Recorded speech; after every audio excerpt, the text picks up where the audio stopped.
Soulja Boy went live and said the OGs have failed the younger generation. What up, world? Your boy Charles Brown back again with another Talking Facts. Hit the like button, hit the subscribe, hit the notification bell. Is he right? I'm going to read from this article. The generational divide in hip-hop has been a topic of concern over the last decade. And Soulja Boy spoke up about why he thinks the younger generation is ultimately to suffer beyond the divide. According to Soulja Boy, it was incumbent upon the OGs of the game to take younger generation under their wing and show them how to move. Unfortunately, that did not necessarily happen in a widespread fashion, which Soulja Boy attributes to the recklessness we see today. So basically, he went live and he's basically saying, y'all old heads is the reason why these young boys is wilding. They carjacking and they shooting at each other because y'all ain't showing them no other way. Y'all really didn't talk to them. You ain't show them how to get money. All you did was talk down to them and left them out there to dry. And I want to talk about that. In a way, he's right. But in a way, he's very wrong, because the simple fact of the matter is a lot of these young boys ain't listening to nothing you say. Now, he is right. Old heads, a lot of these old heads out there trying to compete with the young boys. A lot of the old heads wearing what the young boys wearing, and they going to the same clubs as them. They stand on the same couches in the same VIP with them. They popping the same bottles with them. So they're not trying to school them because they're trying to be just like them. So how you going to school somebody when you emulating their lifestyle? Back in the day, right? Back in my day, your pops would have never been nowhere you were. It's just a fact. Your pops wouldn't have been at brunch with you. Your pops wouldn't have been at no hookah bar with you. Your pops wouldn't have been nowhere with you. He wouldn't have been drinking mojitos and Alizé, and he wouldn't be doing shots of 1942 with you. Casamigos, nothing. He wouldn't have been nowhere with you. He would have been telling you, get your ass in your room and close the door, right? He wouldn't have been doing nothing cool with you, right?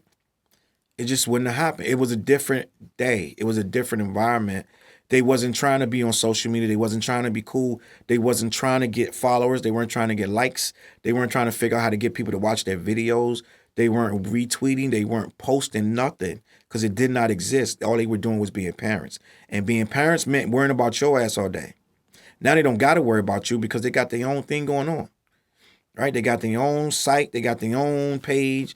They got their own fans and followers. I've seen a lot of moms with mad followers. If you got a decent mom, like a MILF mom, and she's posting herself daily, she's in her late 40s, 50s, whatever, she look okay, she got a nice thing going on, there's a bunch of them. This is a lot of moms, 50-ish, with a page, with a lot of dudes looking at they thumpers and this and that, because they looking, they turning around and doing whatever.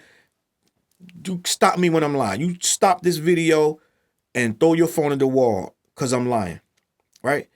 It's a lot of moms, a lot of dads out there, a lot of dads with no shirt. They doing push-ups and pull-ups and all kind of stuff, and they got a little following and people in their DMs, and they 50, 55, right?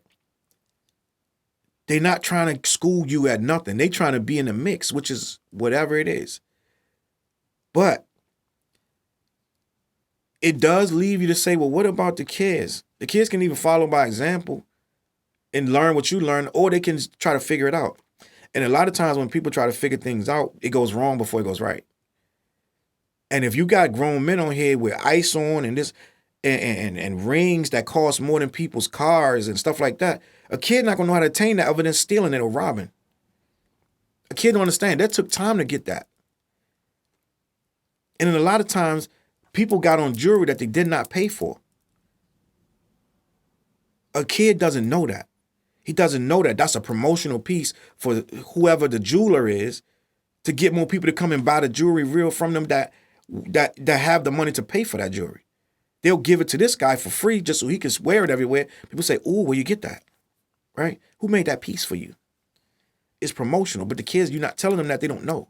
So these kids going out doing these carjackers, it's the saddest thing ever.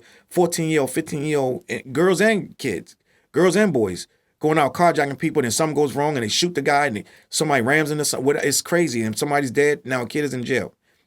Their life is over because they're trying to figure it out. Now, the other thing is a lot of these older people don't know the game themselves. They don't know how to get money themselves. A lot of them still living where they're living. So they can't school you. A kid not gonna listen to a guy who lived next door and he ain't got much more than his ass. He got just as many roaches in his house. You can't really tell you, he can't tell you nothing. And nothing you're gonna listen to. When I was a kid, I wasn't gonna listen to somebody who didn't know more than me, who didn't know, who couldn't tell me nothing. You're gonna listen to your peers who really don't know nothing. So now you're out there figuring it out, and it's usually gonna be the wrong information. So at the end of the day, these kids are being so-called led astray by people who trying to still be in their same lane. They're trying to still be in their same space. You can go to, and you could tell me if I'm wrong. You can go to any random hookah bar right now, and you'll see somebody in there that's 18, and you'll see somebody that's 48, and they'll be jamming to the same songs. You tell me if I'm, like I said, when I'm lying, go in my comments and cuss me out. So that means they both playing in the same field. The same guy going to hit on that mom as he's going to hit on that daughter. And vice versa, right? So they're not teaching you anything because they're doing the same things you're doing. They're not home. They out there with you. Now, let me flip it a little bit to the ones that do know what they're doing. They might go out and have a good time, but they are about their money.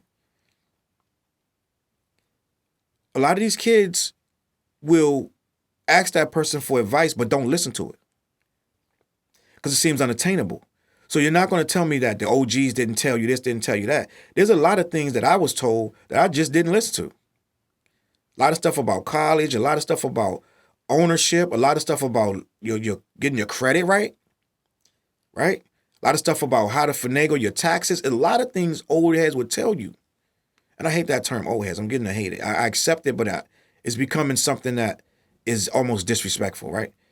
But a lot of old heads will tell you something. Back in the day, an old head was somebody like 78, 80. They calling somebody 35 an old head, right? An OG. He's 29. He's an OG, right? End of the day, they'll tell you beautiful stuff. I've told people amazing things, but people won't listen. They don't put it in action because amazing things come with hard work. If I tell you how I got what I got, you would be like, oh, man, really? It's that easy? No, there's nothing easy about it. I took risks. It ain't nothing guaranteed to work out. You got to take risk and be willing to fail, right? If you're not willing to fail, then ain't nothing going to work for you but a day job. So end of the day, outside of mopping up floors and things like that, you're going to have to be able to understand that this stuff take a lot of tenacity, a lot of work, a lot of organization skills, and it starts early. You can't be a person that don't do no homework, don't do no studying, and then go in and try to be the valedictorian of your senior class. It don't work like that. It takes hard work from beginning to end. And if you don't understand hard work, you're never going to understand how to be a business person or how to elevate yourself, right? It's never going to make any sense to you. Soulja Boy understood at a very young age. I believe Soulja Boy was like 14 when he dropped his first song. And he's never stopped. He's always had money. He's always blew up. He's always elevated himself, depending on how, no matter how you looked at it, whether he was good, bad, or indifferent, whether he was acting bugged out, cracked out, whatever you want to call it, and he was starting fights, or he was on the internet beefing, or he was out in the hood doing whatever he does. End of the day, when he came back with a bag of money. It's entrepreneur, it's ingenuity, right? He always expressed a desire to have more and to be better. So he has a point. I think it's misguided because you could tell a young person anything you want, and that don't mean they're going to listen to anything. And a lot of these young people don't want to hear nothing positive. They don't want to hear nothing that's like getting nagging them. They're not trying to hear that at all. So, end of the day, if you're hitting a young person over the head with something too much, they out of there. Scooby-Doo, they gone, bro. They ain't trying to hear none of that. So, who do we blame? I don't know. You got to pick out who the smart people are of the young people and tell them what you need them to hear. Because after that, it's hit or miss if they're going to listen to you. A lot of them watch by example. A lot of them became rappers or barbers or whatever they became because somebody around them did that and they just watched them and they wanted to be what they are too. And guess what happens? If it's a drug dealer around them, guess what they're going to want to do? If it's gang members around them, guess what they're going to want to do? So they're going to learn more by your actions than anything you say out your mouth. So if you're going around with your pants sagging and you got your head all crazy and you're acting like you with the smoke out here, that's what they're gonna grow up to be. Right? To the end of the day, you gotta lead by example. Now, if Soulja Boy's talking about people that lead by example, that's a whole nother conversation. Because what was the example these kids was looking for? Right? I don't know, man. You get in the comments, let me know. Are the OGs responsible for these kids? Or are these kids responsible for these kids? At some point, you responsible for you. At some point, I was responsible for me. At some point, I was old enough to take that L and go to jail for something I did in these streets. Or to go sign up for the military and go fight. Right? I was responsible for that. At a certain age, you can sign any paperwork you want and go to Afghanistan, wherever you want to go with the military. It's up to you. Right? You become old enough. And that's what we need to have these kids do. Take the ownership. My name is Challz Brown. Hit the like button, hit the subscribe, notification bell, CLBMG.com. Go check that out. Every Wednesday night, Clash the Podcast. Me, Dante, and Fleers are on all my social media pages. We are live. We talk about nothing but hip-hop. It's 8 o'clock every single Wednesday. EssentialVarieties.org. Go check that out. I'm going to catch you on the flip side. Peace. CLB.